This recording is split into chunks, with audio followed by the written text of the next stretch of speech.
Welcome to Three Thoughts On. Today I have a very special guest. I have Sophie Storm Roberts. Sophie, how are you today? Brilliant, thank you. I'm very excited to be here. Well, just for the audience, Sophie and I met a couple of weeks ago here at an event in Lake Nona, and I am so happy we did because she's a fascinating human being. And we're going to talk about a lot of interesting things today related to resilience. But before we get started, Sophie, why don't you take a few minutes and just give us a little bit of background on who you are and how did you get to the point of living such an exciting life? Well, thank you for that intro. Let's see. So, for me, it all started when I graduated from university, and I felt like my whole life was gearing me up, as I'm sure many people do, to fulfilling your potential, to being able to go and do something of impact in the world, to create a fulfilling life that brings happiness and success and all of these things.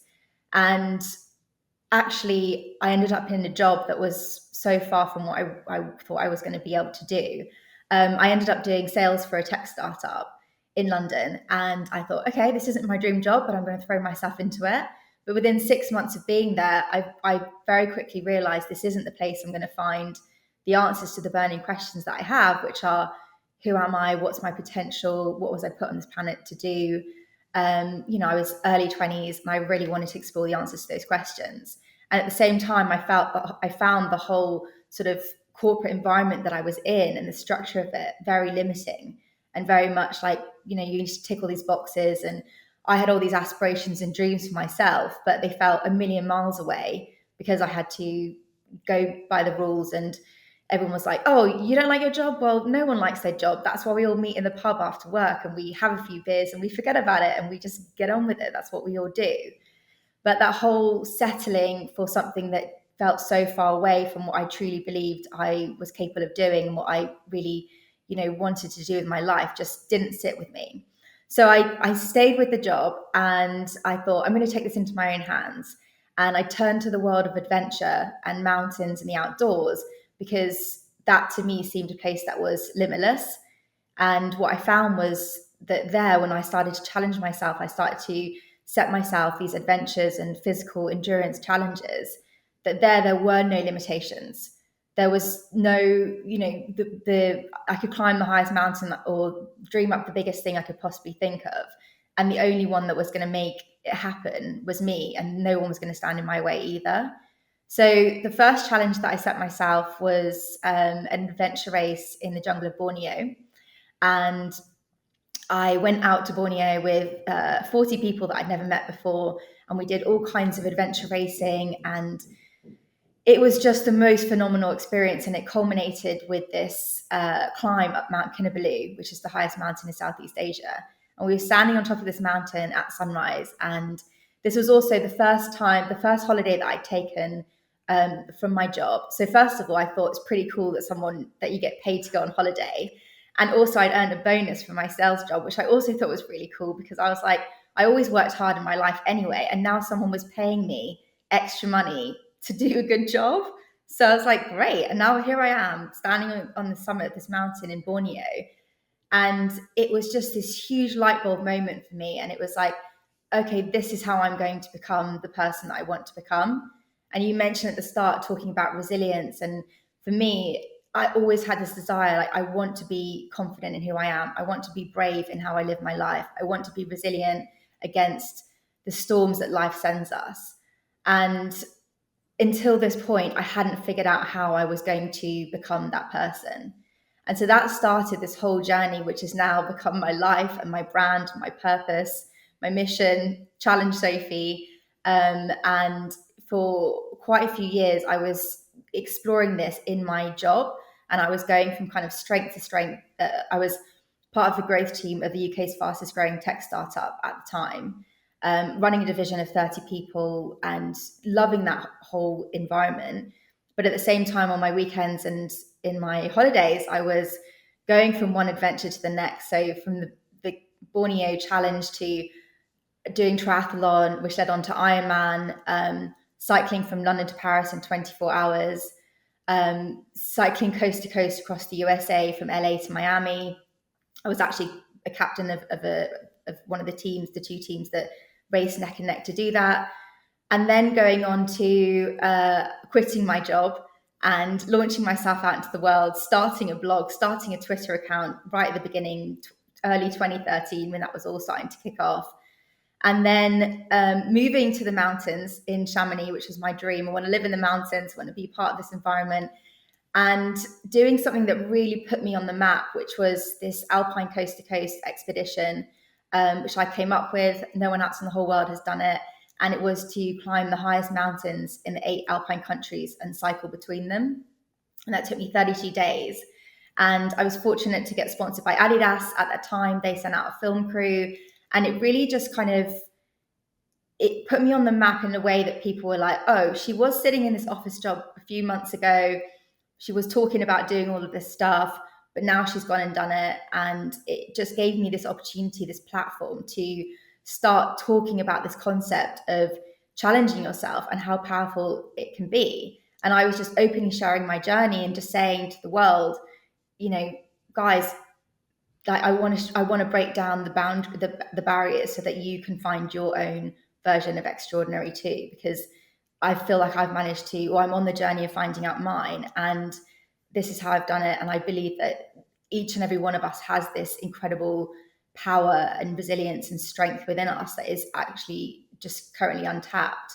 And so that's why I've kind of dedicated the last 10 plus years of my life to championing in the world.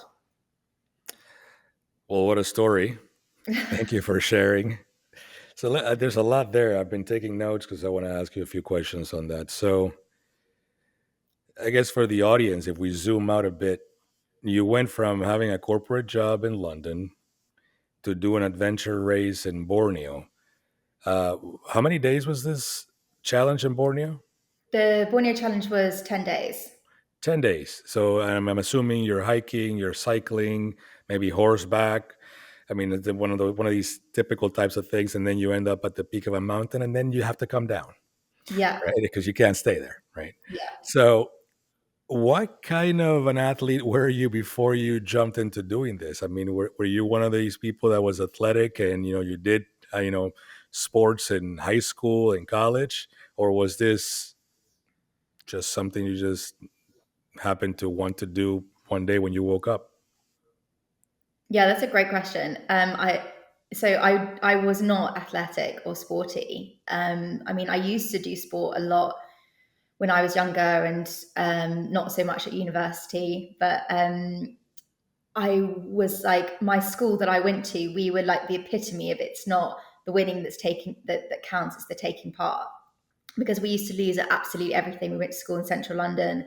We just had really bad facilities, and I was just always that person that was like there on the front line at the beginning, just with all of this, this kind of like energy and potential of thinking like, oh, maybe I could, you know, like, and then my body just seemed to kind of like fail me quite a lot. And it took me a long time to kind of get to the point of actually figuring out how to push myself and find something that was really me. And I think that was the thing as well, is that at school, a lot of the sports that you do as a girl, like they're not sports that I do now. They're not part of my life. And I had no idea that actually sport could be adventure. It could be cycling my bike from country to country. It could be doing obstacle course, racing, which I love, like getting muddy and jumping over obstacles and all the camaraderie that comes with that.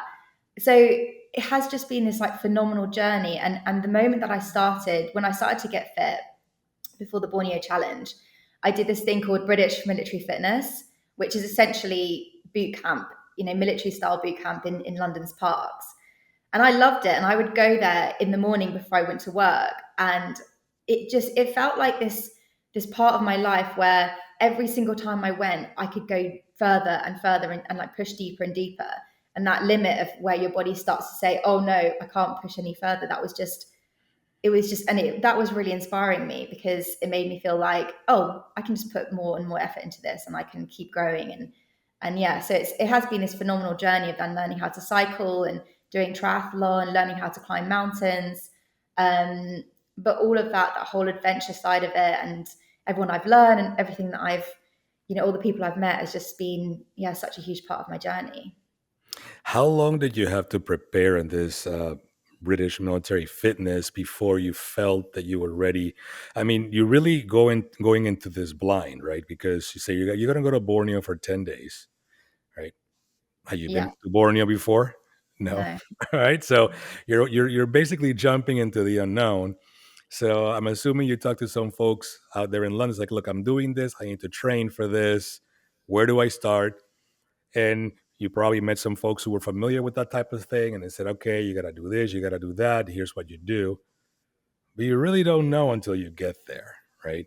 So Yeah. talk to me a little bit about that preparation to the unknown, and then what was the unknown like? What as you started that first challenge, were there moments where you were like, "What the hell am I doing here?"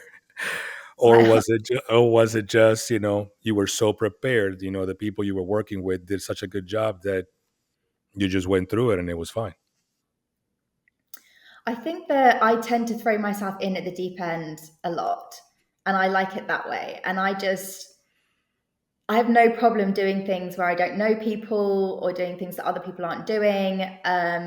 And I'm sure I probably did do a bit of research and speak to the people. So the people who ran the challenge, they were also running the British military fitness thing. So I do remember at some points they were talking about levels of fitness and stuff like that. But I think I trained for like maybe 6 months or something, and then did the park sessions. Um, and I found, yeah, we did a whole bunch of different sports on the challenge, but mainly it was endurance. And so that's what from the word go, when I started training, was starting to focus on my resilience and my endurance and that mindset. And even things like when you're going to the military training and it's wet and it's cold and it's rainy, and you're like doing press ups and burpees in the muddy park with the snow around and stuff like that. Like all of that is building that physical, mental endurance. And I think for me, it was like I found something that I loved and I just ran with it. And I was just so excited to go out to Borneo. I don't think I was particularly worried about what it was going to be like. I definitely don't remember thinking moments of thinking, what am I doing here, in a bad way? I think I remember thinking, I can't believe I'm here, and that I've made these series of decisions to get myself here and to do something that is just so different from what anybody, in my friendship circle was doing at that time.